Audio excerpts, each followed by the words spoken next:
Clinical researchers, welcome back to another episode of Random Musings from the Clinical Trials Guru. Thank you very much, as always, for joining, for listening, for watching if you might be on YouTube or anywhere else. Today I'm just going to go through a question I got, and maybe that will serve as the framework for the podcast topic today. But I thought it was a good question. I don't think I ever really got this in depth about strategy for a particular job seeker, so I'm going to get into it right now. Let me read the question. As a newcomer to clinical research, and I'm going to paraphrase the question.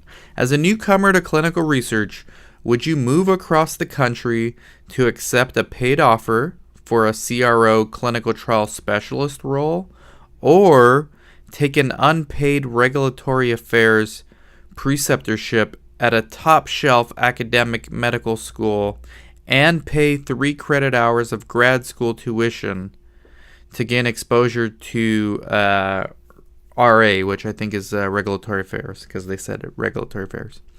CRO is offering everybody the same starting salary regardless of the bachelor's or master's degree. They're bringing in a group with the same training start date. Might you share your thoughts? Thank you in advance. So, what I would do, here's what I would do. Moving is not ever easy for anybody, even if you're moving across town, in the same town. But if you're moving across the country, and that's your only shot at getting a paid gig right now, and as I keep discussing, research is really difficult to break into, but once you're in, and once you're in for not that long, we're talking like a couple months, once you solidify yourself as being an industry employee for even 6 months, all right, you have gotten through the most difficult part of this industry, which is getting in. Staying in is not difficult. Wanting to stay in is difficult.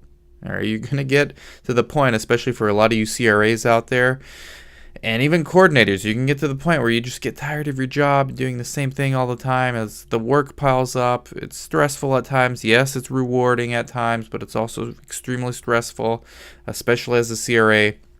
You're going to want to do other things. And I always talk about on this podcast and on this YouTube channel, learn as much as you can about the industry.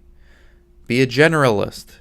You're going to end up starting out as a specialist. This person, no exception. Let's look at what they're going to specialize in. They're either going to be, depending on whatever they choose, a clinical trial specialist, literally a specialist, but the actual title itself is called a clinical trial specialist, or an unpaid regulatory affairs role. Either one of those, no matter which ones this person picks, they're going to specialize in something, right? That's good. That's how you get in the industry. No one wants to hire a generalist, right? That's how you get in. Now, what you do with that, as with all things in life, what you do with it once you get in is what's going to matter and what's going to separate you. And everybody, in my opinion, should strive, if they want more for themselves and if they want to protect their job prospects and they want to grow in their career, to be a generalist. So you're going to have to, getting hard to talk with this gum in my mouth, you're going to have to get in somehow. All right. If I were this person, and again, there's so many variables here. I don't have context for this person. Do they have a family? Do they have kids? Do they have a supporting spouse? There's way too many variables in here for me to make this decision. If I were a single person with no kids and really not that many responsibilities, like no parents to take care of in my area or in my city, this would be a no-brainer for me. I would take the paid position in a heartbeat and move anywhere in the country, right? Just to get started. If I really wanted to get in this industry that bad, that's what I would do. Why? First of all, it's a paid position. There's something, regardless of how prestigious or not prestigious the other place is, you're getting paid in one and you're paying to be in the other one, right? prospective employers look at those two situations very differently. Somebody is paying you to work for them means you're worth paying for. You paying to join, I don't care how prestigious it is. I have a CRA academy. We're not prestigious, but I have an academy. We give you work experience, right? But there's still a difference between me paying you to do a job and you paying me for the opportunity to educate you and then give you hands-on work experience. Very different, right? Now, if you don't have a choice, paying is sometimes the only choice you have to get that job experience. And there's nothing wrong with that. We've actually had many successful students in our academy. They're already on their third, fourth job by now. We've been around for 3 years, all right? If I were this person, I would take the paid job and move. Now, I don't know the details. I don't know the variables. I don't even care about the roles, really. I don't care about the roles, clinical trial specialist or regulatory affairs, which, by the way, clinical trial specialist could mean anything. At a CRO level, this typically means an in-house CRA. The people who manage the trial master files, the people who follow up with the sites on outstanding issues like outstanding queries, outstanding documents they need to collect, just anything. They're like a support staff for the CRA, for the actual CRA. Usually 1 or 2 rungs underneath the CRA on the ladder, on the corporate ladder that is a CRO.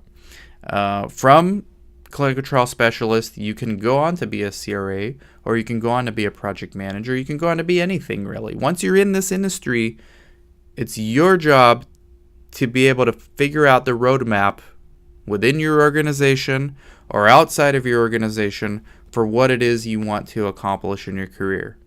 Okay? And that includes maybe one day opening up your own business.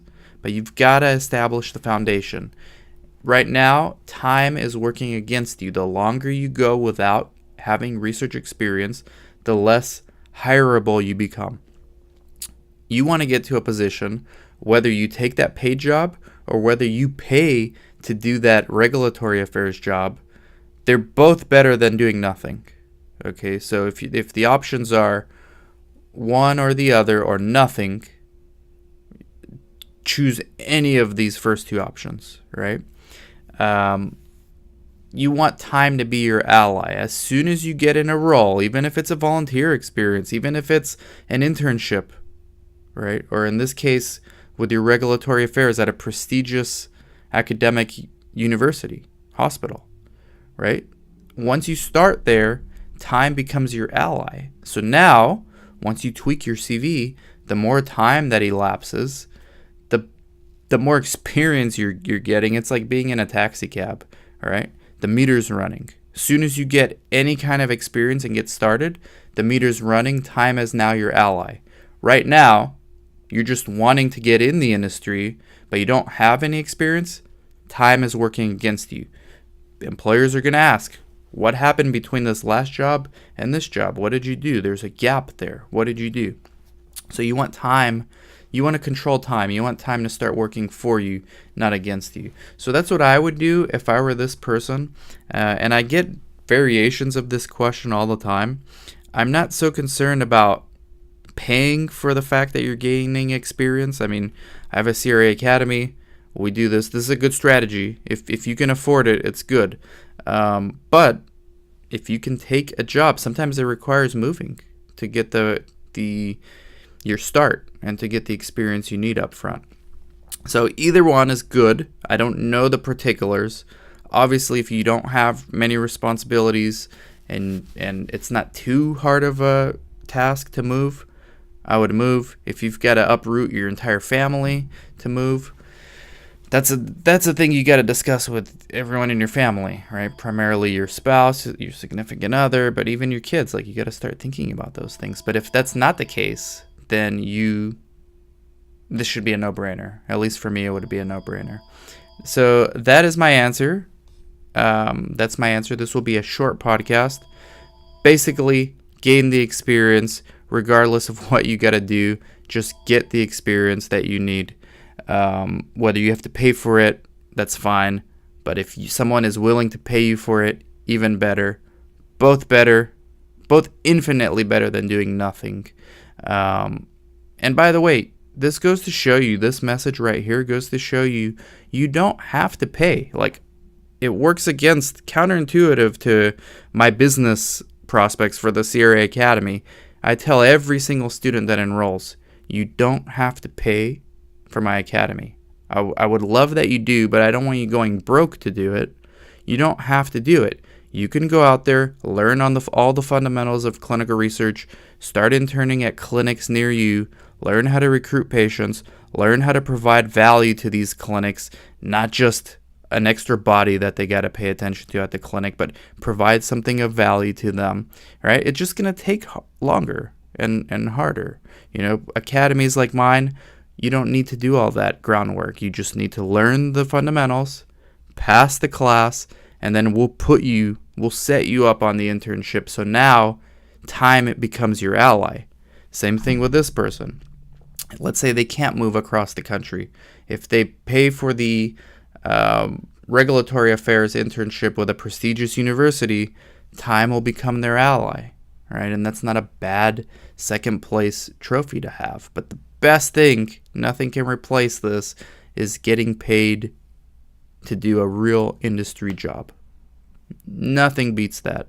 So if anything, for any of you listeners or viewers out there, this goes to show you that just keep applying, and the opportunities are there. They may not be what you would prefer, but that's the tax. This is April 15th when I'm putting this out. It's tax day for everybody. There's taxes on everything, not just our income, all right? The tax to get into the clinical research industry with zero experience is a lot of work, having to go through a lot of struggles to get there, having to make a lot of sacrifices to get there. That's your tax, right? Having to learn new skills, having to figure out where you fit in and why someone should give you the opportunity, whether it's an internship or a paid opportunity, why they should give it to you and not somebody else who has experience. And this is where you got to really get to work and expect a lot of rejection, but it will pay off, especially in a market like 2019.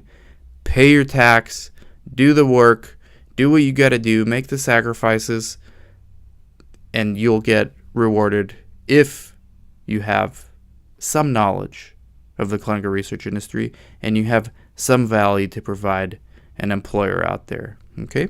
So thank you very much for listening, watching. Hopefully this was able to help you out and or help out anyone in a similar situation. I'll catch you all later. Bye-bye.